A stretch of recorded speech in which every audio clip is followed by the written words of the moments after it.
Hello दोस्तों, कैसे हैं।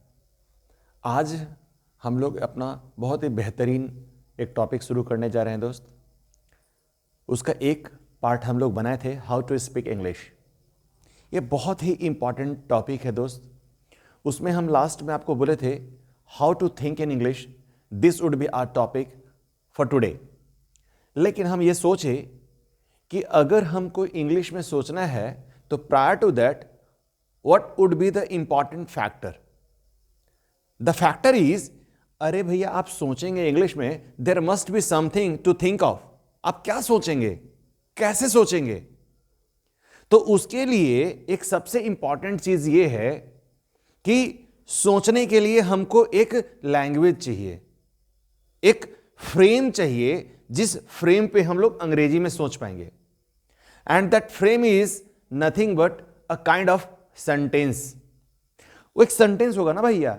हम आपको ये बोल रहे हैं, अरे यार उससे मिलना था ना, हमको अंग्रेजी बोलना था, कैसे सोचे क्या सोचे। ये जो वर्ड है कैसे सोचे क्या सोचे, हमको अंग्रेजी बोलना था। अरे यार सर जी आज हमको होमवर्क दिए थे, हम लोग कैसे बनाएंगे पता नहीं चल रहा है, बोले तो थे कहीं पिटा ना जाए। ये जो वर्ड है, सर जी बोले थे हमको करना था, कहीं पिटा ना जाए, व्हाट आर दोज? ये सब क्या है? सेंटेंस है।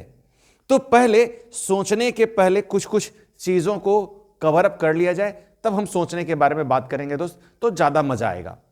तो सबसे पहले यह सोचे कि हम लोग आखिर कितने तरीके का वाक्य से सोच सकते हैं। समझ में आ रहा है?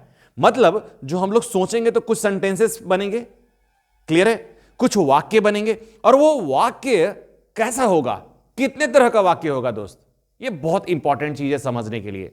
तो यहां पर आपको समझना है कि हम लोग कितने तरह का वाक्य सोच सकते हैं। ठीक है, कितने तरह का वाक्य। तो आप बोलेंगे सर हम लोग टेंस में सोचते हैं, present tense, past tense, future tense. Present में भी 4, पास्ट में भी 4, फ्यूचर में भी 4। सर इंपरेटिव सेंटेंस होता है, सर आपका ऑप्टेटिव सेंटेंस होता है, सर इंटेरोगेटिव होता है, सर ऐसा होता है वैसा होता है, बहुत तरह का होता है। दैट इज ट्रू, बहुत तरह का सेंटेंस होता है। But the most important thing is what, हम आपको बताते हैं जनरली 3 तरह का सेंटेंस होता है, और उसी के अंदर में मोटे तौर पे सारा सेंटेंस कवर अप हो जाता है। तो सबसे पहला है दोस्त, जो हमारा जो सबसे इंपॉर्टेंट है उसको हम लोग डिक्लेरेटिव सेंटेंस बोलते हैं। डिक्लेरेटिव सेंटेंस बोलते हैं दोस्त। डिक्लेरेटिव सेंटेंस का मतलब क्या होता है? डिक्लेरेटिव का मतलब होता है दोस्त डिक्लेयर करना, बताना किसी को। जैसे हम आपको भी बता रहे हैं, हम आपको अंग्रेजी सिखाने जा रहे हैं। What is that? This is a declarative sentence. मैं एक लड़का हूं, what is that? Declarative sentence. मतलब आप जो कुछ भी बोलते हैं about something, about someone, all those sentences are declarative sentence. Whether you say मैं जाता हूं, मैं आता हूं, मैं खाता हूं, all those are declarative sentences. मैं स्कूल जाता हूं, हम लोग पढ़ते हैं, मेरे घर में चाची आई थी। आप क्या कर रहे हैं? किसी को बता रहे हैं ना, आपके घर में चाची आई थी, आपके घर में फुआ आई थी। ये क्या है? ये सब डिक्लेरेटिव सेंटेंस है। हम लोग पढ़ने जा रहे हैं, हम लोग स्कूल जा रहे हैं, हम लोग 4 दिनों से तैयारी कर रहे हैं। अरे क्या है ये? आप एक इंफॉर्मेशन को पास ऑन कर रहे हैं ना, मैं 4 दिनों से पढ़ रहा हूं, इससे किसी को क्या फर्क पड़ता है? आप बता रहे हैं अपने बारे में। अरे हम लोग खेलने जा रहे थे, व्हाट इज दैट? खेलने जा रहे थे, आप किसी को बता रहे हैं। You are just informing this information to someone, those who are listening you. What does it mean? It means you are declaring your thought, your information to someone. आप इसको बता रहे हैं किसी को। Got it? तो डिक्लेरेटिव का मतलब किसी भी तरह का वाक्य, मतलब जो आप किसी को बता रहे हो, किसी को इंफॉर्मेशन को पास ऑन कर रहे हैं। सॉरी, यहां पर क्या हो गया? इंफॉर्मेशन को क्या कर रहे हैं आप? पास ऑन कर रहे हैं, इंफॉर्मेशन को पास ऑन कर रहे हैं। जैसे I am a boy, we were playing football. इस तरह का कोई भी आप वाक्य बना रहे हैं, कुछ भी आप बात बोल रहे हैं, एक्स वाई जेड, ठीक है, ये ऑल दो सेंटेंसेस आर क्या हो जाएंगे? डिक्लेरेटिव सेंटेंस कहलाएंगे। क्लियर है? तो यानी हम लोग जो पहला तरह का वाक्य सोचते हैं, जो दिमाग में आता है, हमारे जहन में बैठता है, वो हमारा डिक्लेरेटिव सेंटेंस होता है। चाहे आप उसको प्रेजेंट टेंस का सेंटेंस बोल लीजिए, पास्ट बोल लीजिए, फ्यूचर बोल लीजिए, कोई भी सेंटेंस बोल लीजिए। ये सब क्या है? काश मैं राजा होता। ये क्या है? हम अपनी मन की बात को आपको बताना चाह रहे हैं। काश मैं राजा होता, काश मैं प्रधानमंत्री होता। What is this? ये सब क्या है? मेरी मन की बात है जो हम आपके साथ शेयर कर रहे हैं। क्लियर हो रहा है ना दोस्त? कि मतलब जितना तरह का वाक्य हम लोग सोचते हैं, उसमें ज्यादातर वाक्य हमारा डिक्लेरेटिव सेंटेंस होता है। यानी हम लोग इस तरह का बात सोचते हैं। पहला क्लियर हो गया। दूसरा जो बहुत इंपॉर्टेंट है बाबू, क्या होता है? दूसरा तरह का, गेस कीजिए क्या हो सकता है? Just guess, blind guess, nothing.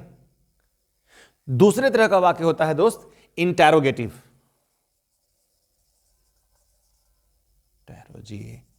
Interrogative sentence. Interrogative का मतलब क्या होता है दोस्त? Question.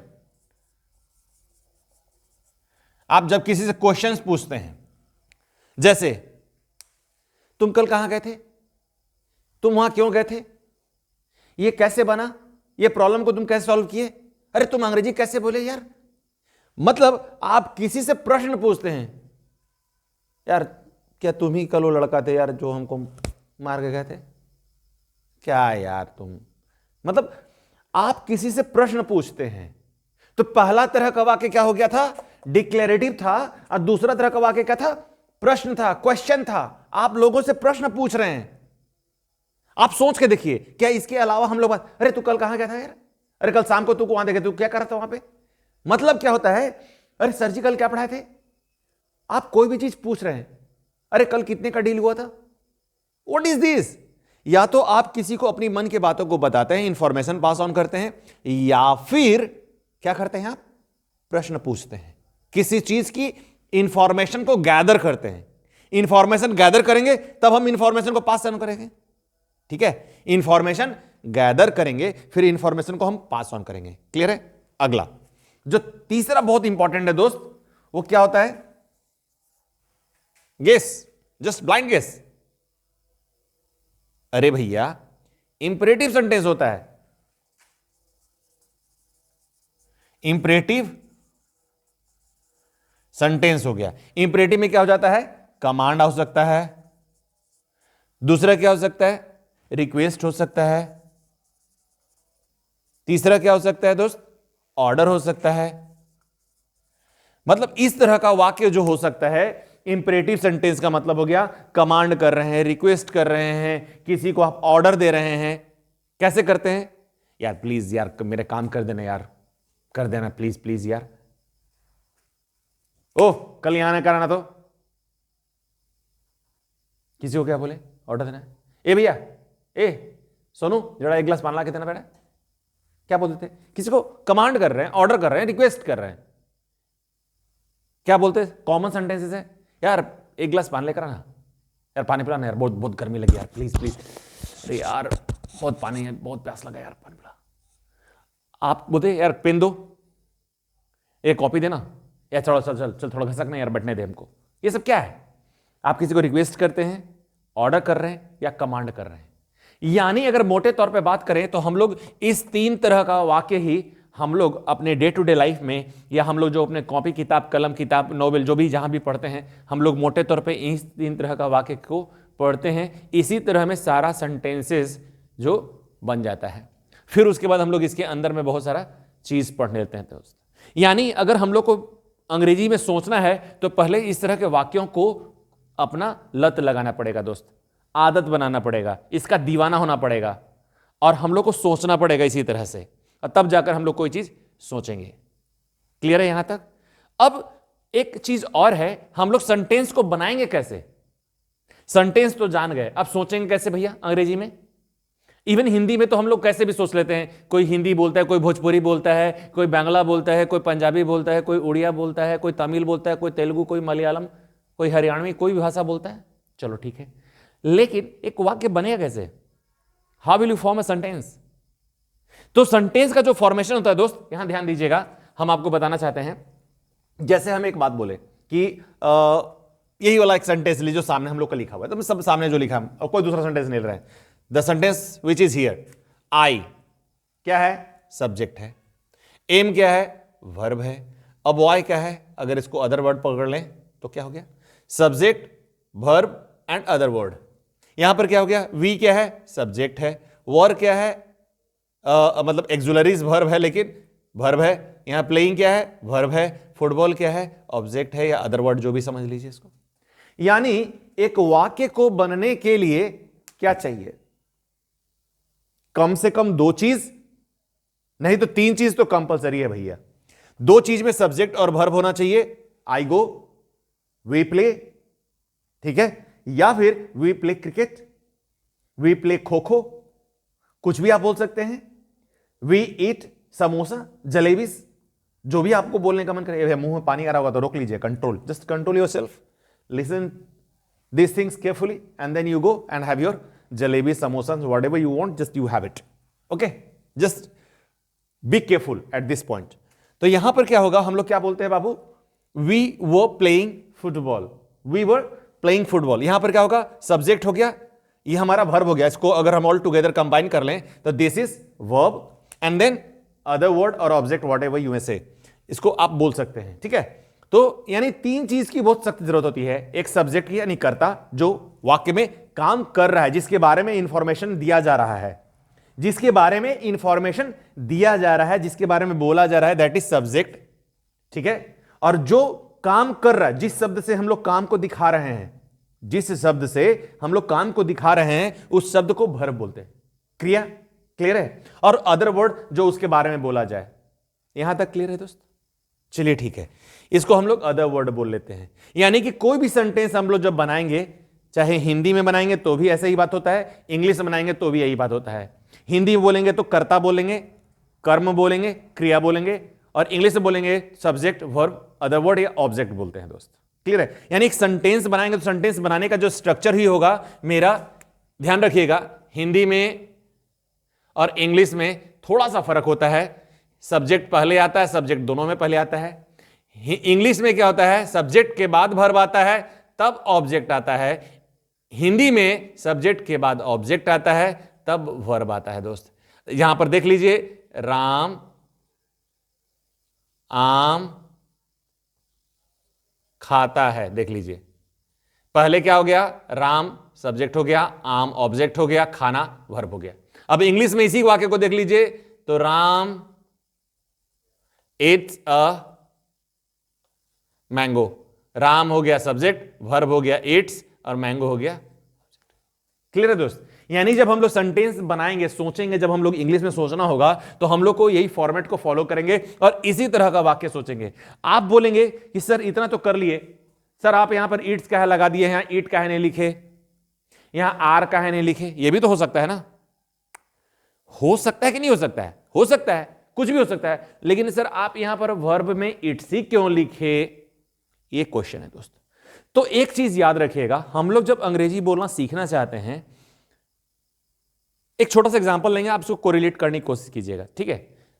The example is what, जैसे हम लोग एक घर बनाते हैं, तो घर बनाने के लिए क्या करना पड़ता है, जमीन खरीदेंगे, पैसे का अरेंजमेंट करेंगे, सबसे पहले तो पैसा का अरेंजमेंट होना चाहिए, फिर मूड बनना चाहिए कहां पे जमीन खरीदना है, और उसके बाद जमीन की कितनी कीमत होगी उसके हिसाब से पैसे का अरेंजमेंट होगा, लोन होगा, किसी से उधार मांगेंगे, बोरो करेंगे, क्या करेंगे, वो पैसा होना चाहिए। उसके बाद फिर किस मोड में पेमेंट होगा, चेक होगा, बैंक में कैश होगा, व्हाटएवर, वैसे हम लोग मोड देखेंगे। फिर उसके बाद ईंटा, सीमेंट, बालू, गिट्टी, छड़, बहुत सारा चीज का अरेंजमेंट करना पड़ेगा। फिर लेबर किसको ठेका देना है, ठेकेदार कौन होगा, ठीक है, कॉन्ट्रैक्टर कौन होगा।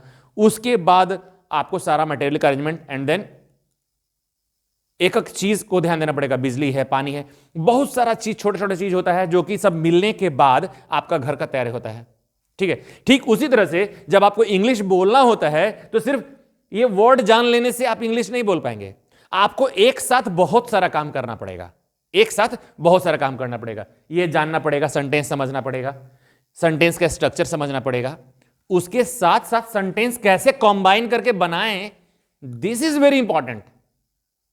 And the important thing is what, आपको टेंस भी समझ में आना चाहिए। पता है ये टेंस क्या करता है, टेंस सारे शब्दों को एक प्रॉपर तरीके से बांध के रखता है, ये बांधने सिखाता है टेंस हमको। आप दुनिया में कोई भी सेंटेंस बिना टेंस के पॉसिबल नहीं है बाबू। दुनिया में कोई भी सेंटेंस बिना टेंस के पॉसिबल नहीं है, कहीं ना कहीं आपको उसका हेल्प लेना ही पड़ेगा। तो ये जो टेंस है ना बाबू, ये सीमेंट की तरह काम करता है। 10 चीजों को पकड़ के रखता है। ईंट को पकड़ के रखता है, बालू को पकड़ के रखता है, छड़ को पकड़ के रखता है, गिट्टी को पकड़ के रखता है, पूरे बिल्डिंग को जब मजबूती से पकड़ के रखता है। और ये मजबूती से पकड़ के रखता है टेंस।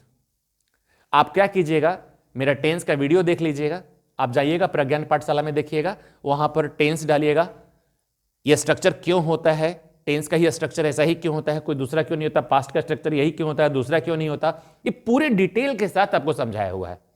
उसको देख लीजिए, आपका पूरा का पूरा फंडा क्लियर हो जाएगा। यही क्यों हुआ, दूसरा क्यों नहीं हुआ, इसका भी आंसर हम आपको उसमें दिए हुए हैं।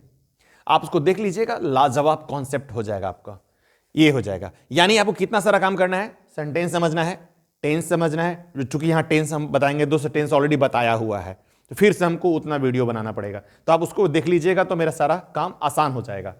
सेंटेंस समझ लेंगे, इसको समझ लेंगे, इसको समझ लेंगे, उसके बाद थिंक इन इंग्लिश करेंगे दोस्त। ठीक है, अगले वीडियो में आपको थोड़ा और इंफॉर्मेशन देंगे कैसे हम लोग आगे बढ़ेंगे दोस्त अंग्रेजी सीखने के लिए। तो इतना जरूर करेंगे। एक से एक चीज और कर लीजिएगा, थोड़ा सा ना पेपर हो या फिर कोई बुक हो आपके पास जो इंग्लिश की हो, उसको थोड़ा सा पढ़ने की कोशिश कीजिएगा। केवल रीड आउट करना है, just not to understand, just read it out. इससे पता है क्या होगा, आपका जो जीभ है ना, जो जीभ चिपकता है इंग्लिश के वर्ड्स में, वो चिपकना थोड़ा कम हो जाएगा, फ्री हो जाएगा, फ्री हो जाएगा। Just you have to grease it, उसको ग्रीसिंग करना पड़ेगा ताकि आराम से मुंह से फिसले शब्दों को। शब्द को फिसलना बहुत जरूरी है दोस्त। उसके बाद हम लोग बहुत सारा चीज सीखेंगे दोस्त, बहुत सारा टेक्निक्स इस्तेमाल करेंगे। सब टेक्निक्स क्या है, सब प्रैक्टिस वाली बात करेंगे आपसे, कैसे इसको सीखा जाए। ठीक है दोस्त, मिलते हैं अगले वीडियो में। इतना प्रैक्टिस कीजिए, फिर एक नया चीज बताएंगे आपको। Thank you.